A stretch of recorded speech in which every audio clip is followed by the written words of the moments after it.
In this video, we are going to discuss how to sketch polar plot of the system in a graph sheet and also how to determine the gain margin and phase margin from that polar plot. As we know, polar plot is a graph between magnitude of g of j omega and angle of g of j omega.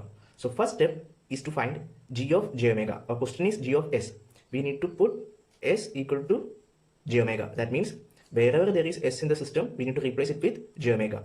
Therefore, our g of j omega it is equal to 1 divided by, instead of s, replace j omega. So j omega into 1 plus, instead of s, replace j omega. 1 plus j omega into 1 plus 2, instead of s, replace j omega. So 2 j omega. This will be our g of j omega. From this, we need to find magnitude and angle. How to find magnitude? Suppose if x equal to a plus ib, then magnitude of x is equal to root of a square plus b square. Then angle of x equal to tan inverse b by a. So here it is all the format a plus b. Now I will tell you a shortcut method or an easy method to find the magnitude. To determine the magnitude, wherever there is s, replace omega. Okay. So for the first term, it is s. I replaced it with omega. Now the second term, it is all the format a plus b. So I need to write root of a square plus b square. So root of a square, that is 1. 1 square it will be 1. Then plus, instead of s, I am writing omega.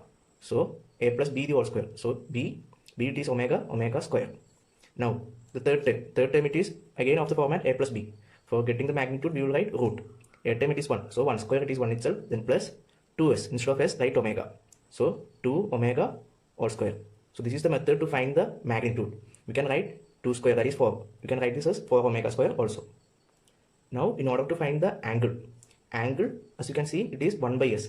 If it is 1 by s, the angle it is minus 90. If s is in the numerator, it will be plus 90. If s square is in the numerator, the angle is going to be plus 180. If s square is in the denominator, the angle is going to be minus 180. If anything in the denominator, it is going to be minus, and if anything in the numerator, it is going to be plus. If it is going to be 1 by s cube, the angle is going to be minus 270. If s cube is in the numerator, the angle is going to be plus 270. So here s is in the denominator, so minus sign, then it is already s term, so 90 degree. Then for getting this angle, it is of the format a plus b, so angle it is tan inverse b by a, and it is in the denominator side, so minus sign, then tan inverse b term it is omega, b square is omega square, so b is omega, so tan inverse omega divided by 1, omega divided by 1, it will be omega itself. Then for this term, again it is in the denominator, so I am putting minus sign, then tan inverse b term it is 2 omega, so 2 omega, it is b square, b term it will be 2 omega divided by 1, so it will be 2 omega itself. So this is the magnitude and this is the angle. Now we need to find the corner frequency. What is corner frequency? Frequency means it is omega. As you know, omega is inversely proportional to time, 2 pi by t. It is inversely proportional to time constant. So what is time constant? The standard format of a system is 1 by 1 plus st. The value near s is time constant. Frequency it is inversely proportional to that. So first of all, we can find corner frequency 1. So the value near s it is 1. So inverse of that, it is 1 itself. So 1 radian per second frequency. Now omega c2. The value near s it is 2. Inverse of that is 0.5 radian per second. Now we need to write this in ascending order. So our omega c1 will be 0.5 radian per second and omega c2 it will be 1 radian per second. Now in the next step, we need to make a table. That table should contain omega value, then it should contain magnitude, that is g of j omega magnitude, and then angle of g of j omega. These three terms it should contain. So how can we select the values omega? How to get the values of omega? For getting omega, you should select the corner frequency. In that table, corner frequency should be there. So my corner frequencies are 0.5 and 1. That corner frequency should be there, and also the near values, such as you can select any values. We can select 0.45, 0.4, 0.3, 0.2, anything. I'm going to select 0.4, then I'm going to select 0.35 here. Then 0.5, then it will be 0.6. I can select any value. There is no limit for that. If you are selecting more value, then the graph will be more accurate. But you will take too much of time for calculation because you need to substitute for omega in this equation and find the magnitude and angle. So take a minimum number of value for calculation. About 6 or 7 values. That much is enough. Now we selected the omega values. Now what we need to do? We need to find the magnitude and angle. First of all, we can select the omega value 0.35. Substitute this value in this equation and find the magnitude. So when you substitute in calculator, you will get the magnitude as 2.2. Is the magnitude. Now substitute for omega equal to 0.4, find the magnitude. First of all, find all the magnitude, okay? Omega equal to 0.4. In the same equation, substitute omega equal to 0.4. You don't want to type all the equation again. Instead of that, press this arrow and change the value of omega. Type 0.4 here.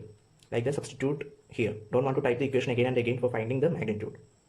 So you are getting 1.81. Like that, find all the magnitudes. Thus we got the values for magnitude. Now we need to find the angle. For 0.35, substitute omega equal to 0.35 in this equation and find the angle. You will get the angle as minus 144. Minus 144.2. You can round it and take it as minus 144 itself. Now instead of typing the equation again, change the values of omega in the same equation. You will get the answer as minus 150. Minus 150.4. You can avoid the decimal values and write the remaining thing, minus 150. Like that, find all the angle values. Now we found the magnitude and the angle. We can plot polar plot in two graphs. One is in polar graph, which consists of magnitude and angle, and the other one is rectangular coordinate graph, or normal graph, that is this graph sheet. Okay, so in rectangular coordinate graph, there will be x-axis and y-axis. X-axis is the real part and y-axis is the imaginary part. Suppose now polar graph, it is of the format magnitude angle phase, that is a angle b. But in rectangular coordinate, we need it in the format a plus ib, that is a is the real part and b is the imaginary part. So we need to convert this table into a plus ib format. This is a angle b format. We need to convert it into a plus ib format. We are going to convert the magnitude into real part and also to imaginary part for drawing it in rectangular coordinate. So how to convert? You can use the calculator, switch on the calculator, and near that you can see mod button. Press the mod button, we can see complex, that is number 2, press 2. Now the magnitude is 2.2, 2.2. Now angle, it is minus 144. So for getting angle, press shift button, then under that 1, 2, 3, the third button, you can see a minus button right here. Press that, then you can get the angle notation. Then the angle is minus 144, minus 144.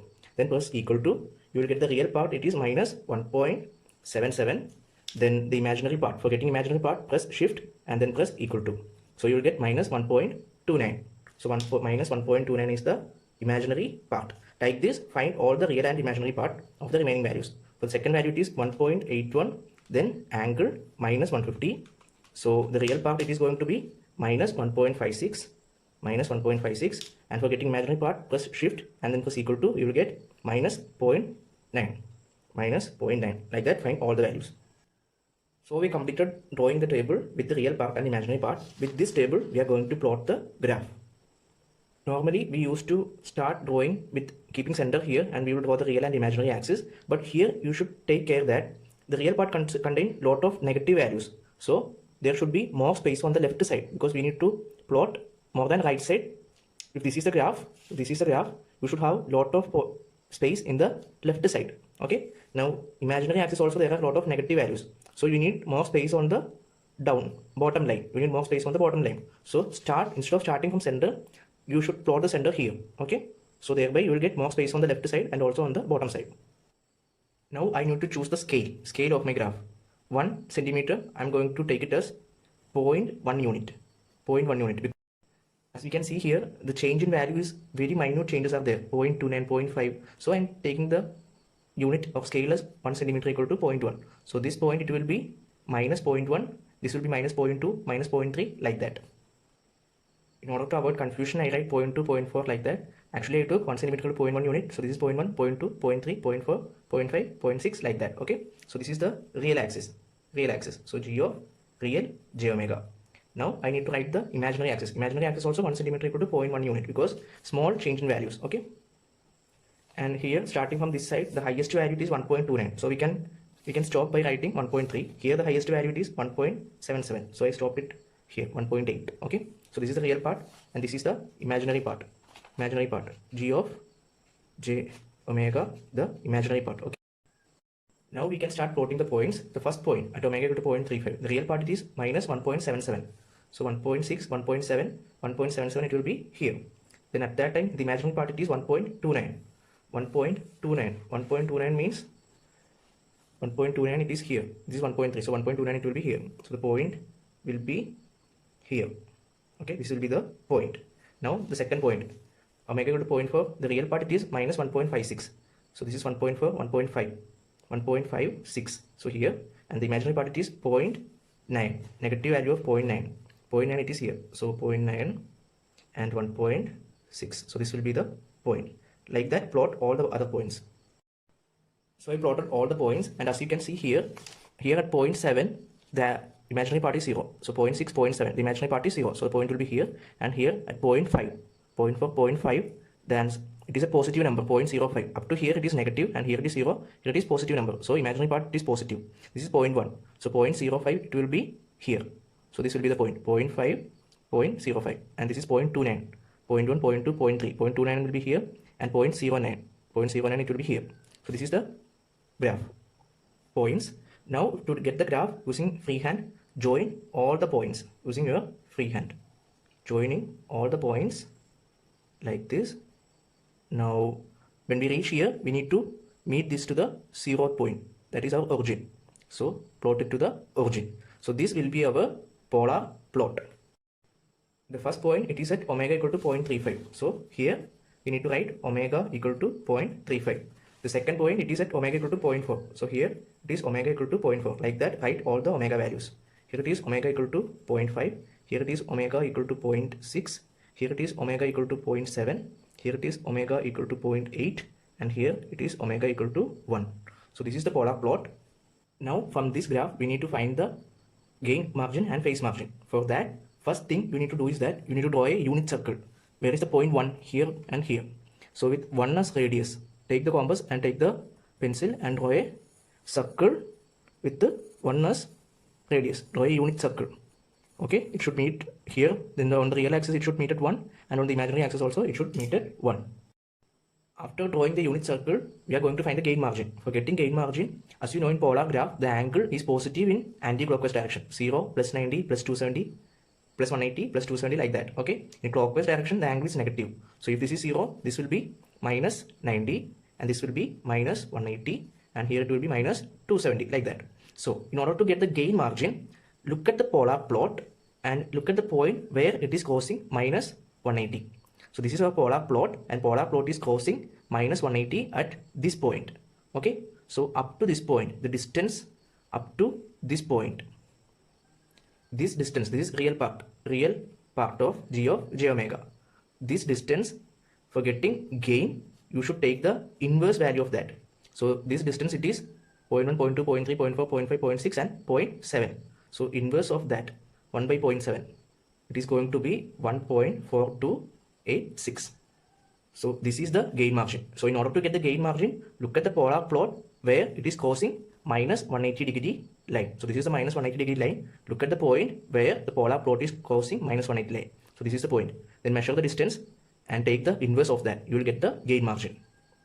Now in order to get the phase margin, the equation it is 180 plus 5gc. So what is 5gc?